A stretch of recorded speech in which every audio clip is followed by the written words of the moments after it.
Bonjour, bonjour. Alors nous sommes toujours jeudi 22 décembre 2022 et je voudrais parler de, de ce qui se passe au niveau de la guerre actuellement en Ukraine.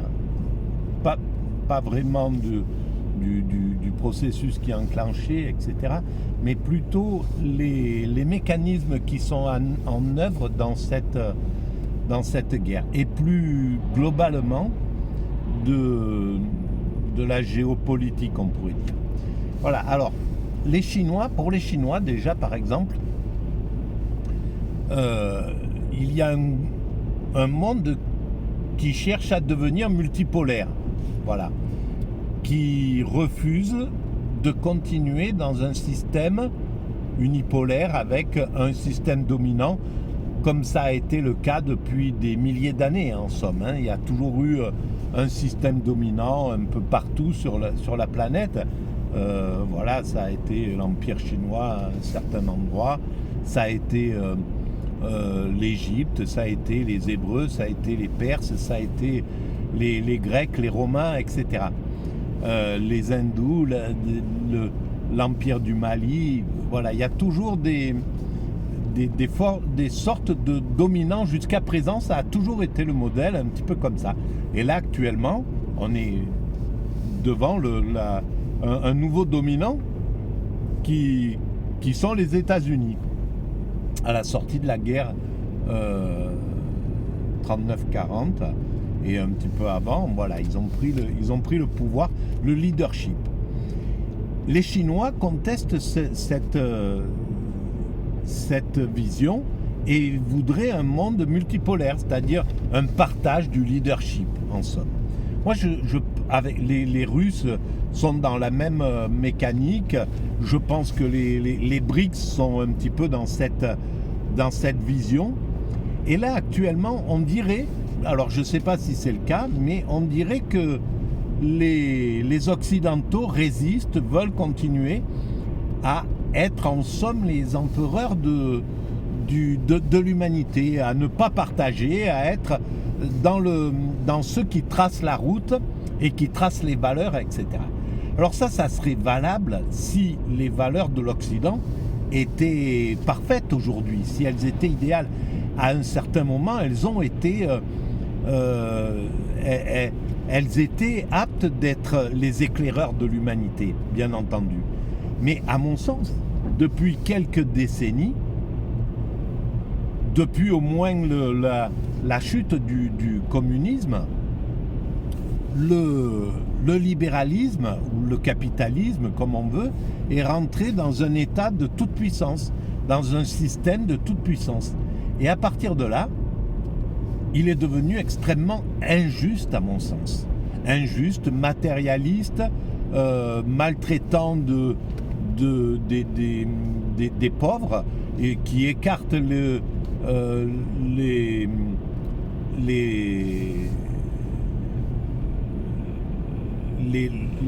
lien qu'il y a entre les riches et les pauvres. Les riches sont de plus en plus riches et les pauvres de plus en plus pauvres dans ce modèle-là.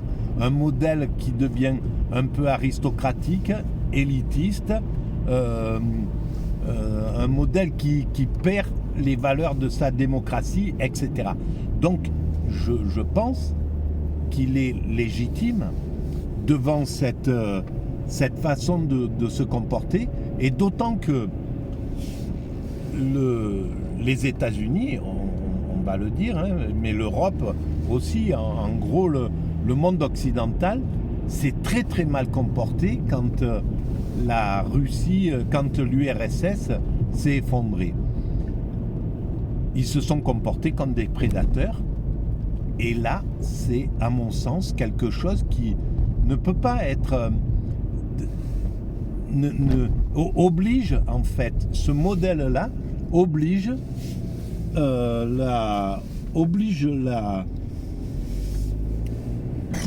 les autres forces de l'humanité à se considérer comme des prétendants. comme un dominant qui abuse de son pouvoir de domination, qui n'est pas dans la fraternité, dans le partage, dans quelque chose d'assez fraternel pour que ça puisse être viable. Et donc ils sont obligés de se positionner en tant que challenger, en voulant renverser le système dominant qui est oppressif. C'est ce qui s'est passé très certainement à un certain moment avec les Romains, quand il y a un moment où le monde n'a pas pu supporter les contraintes qui étaient liées à la domination. Tant que les contraintes tant que l'apport était supérieur aux problèmes engendrés, le monde il accepte qu'il y ait un système dominant. Il n'y a pas de problème. Mais à partir du moment où les contraintes, où les problèmes sont plus importants que les défauts, que les qualités, eh bien à ce moment-là, le monde se révolte. Et c'est, je pense, ce qui est en train de se passer. Quand les Chinois pensent que les démocraties occidentales sont en déclin,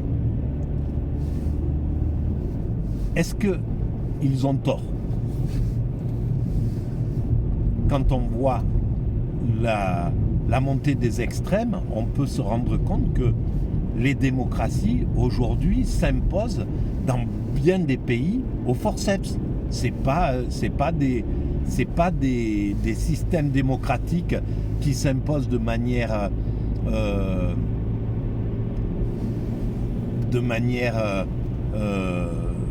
en étant appréciés, en étant appelés, en étant espérés. Tout simplement parce que les démocraties manquent de valeurs démocratiques, sont extrêmement oligarchiques. Et donc le monde s'en rend compte. D'abord, il en souffre. Le peuple souffre d'un système oligarchique, parce qu'un système oligarchique tend à tout privatiser,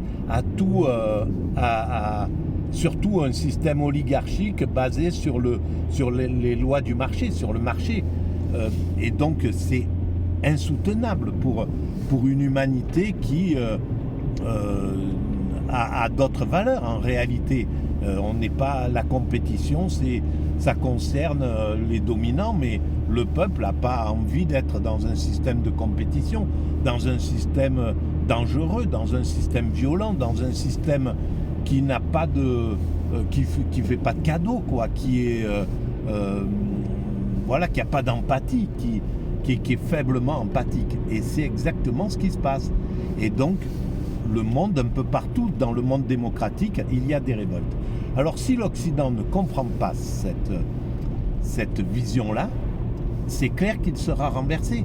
Ça mettra du temps, hein. Peut-être il y aura encore de la résistance pendant quelques décennies, mais peut-être ça peut être très très rapide, évidemment, dans un système qui en a marre peut très bien avoir des moyens de pression de neutraliser le système occidental. Pour l'instant, le système occidental fait des coups de menton avec l'idée qu'il peut utiliser la force. C'est ce qu'il fait d'ailleurs avec le monde, en Ukraine, en soutenant cette guerre, etc. Donc il est dans un processus de défi. Et l'autre côté aussi, hein, c'est la même chose. C'était ces deux dominants qui sont dans une sorte de défi en pensant que c'est la solution. Et l'Occident, s'il pense que c'est la solution, espérons qu'il soit vainqueur, parce que s'il n'est pas vainqueur, le monde vainqueur lui tiendra grief d'avoir opté pour l'option de la violence, de la guerre, pour dominer, pour écraser l'autre, pour écraser d'abord la Russie, puis ensuite, etc.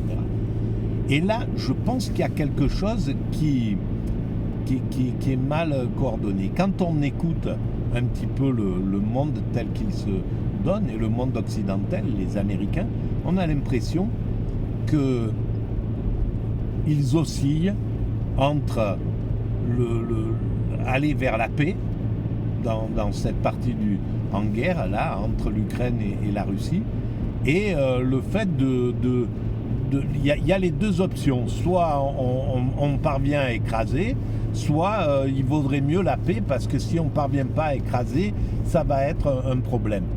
Et ça, c'est le problème légitime de toutes les guerres et de toutes les bagarres, en somme, entre deux racailles dans une cour de récréation.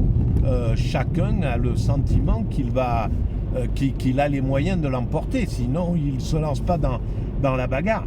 Et la lutte continue tant que les deux n'ont pas compris qu'il y en a un qu'il faut arrêter, ou que tout le monde a plus à perdre de cette lutte. Et donc c'est extrêmement primitif comme comportement, ce qui est en train de se passer.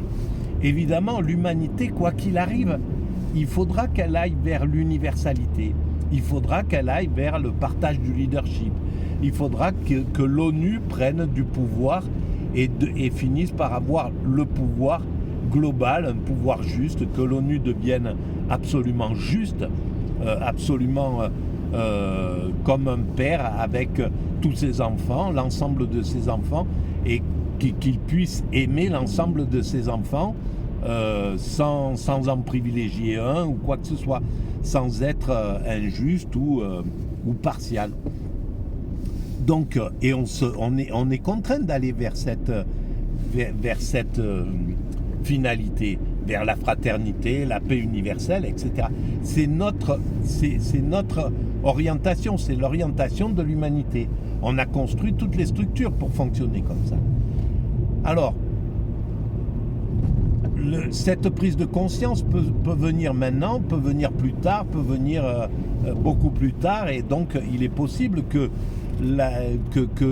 le principe des défis, le principe de l'agressivité, de la défiance, du fait de faire détester, parce qu'en fait c'est ce qui se passe, faire détester l'autre, se fabriquer un ennemi, fabriquer un ennemi pour son peuple. Donc c'est ce qu'on est en train de faire avec les Russes, avec les Chinois. On est en train les dominants occidentaux, parce qu'ils détiennent tous les médias, peuvent se permettre de faire haïr ce monde étranger. Voilà, c'est les Chinois, les Russes, etc. Mais c'est des mauvais calculs à mon sens. Mais bon, le monde il se déroule comme il doit se dérouler. On verra à la fin exactement ce qui aura été choisi, si c'est la paix qui doit l'emporter, et à la finalité le partage du leadership, l'entrée dans un monde multipolaire respectueux, ou si c'est encore un monde qui de nouveaux challengers, après que ça soit l'Amérique contre l'URSS. Maintenant c'est l'Amérique contre la Chine. Voilà, à voir tout ce qui se passe. En tout cas, ça oblige le monde à se positionner. Ça obligera l'Occident à devenir de plus en plus juste s'il veut fédérer de plus en plus de monde. S'il se comporte comme il se comporte, parce que maintenant tout est à la vue, les manipulations, c'est complètement compris. L'Inuit, l'aborigène, l'Africain qui vit dans une tribu, il a compris, il a accès à la manipulation qui se passe dans le monde. Et donc, voilà, il va pour être viable, ce modèle, l'Occident va être obligé d'être enviable, d'être vraiment juste, d'arrêter de piller, de se comporter correctement avec les populations, d'arrêter de soutenir des dictateurs, etc., etc. Voilà. Donc, au final, l'humanité gagnera dans tous les cas. Mais évidemment, la sagesse voudrait qu'on préfère un monde multipolaire, un monde capable de travailler en symbiose, de travailler en partenariat entre la Chine, la Russie, l'Europe, l'Inde, l'Afrique, etc., l'Amérique, en partenariat et avec une vision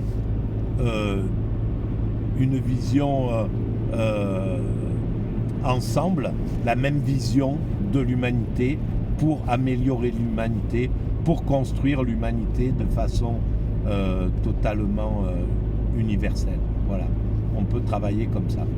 Voilà, merci pour votre écoute.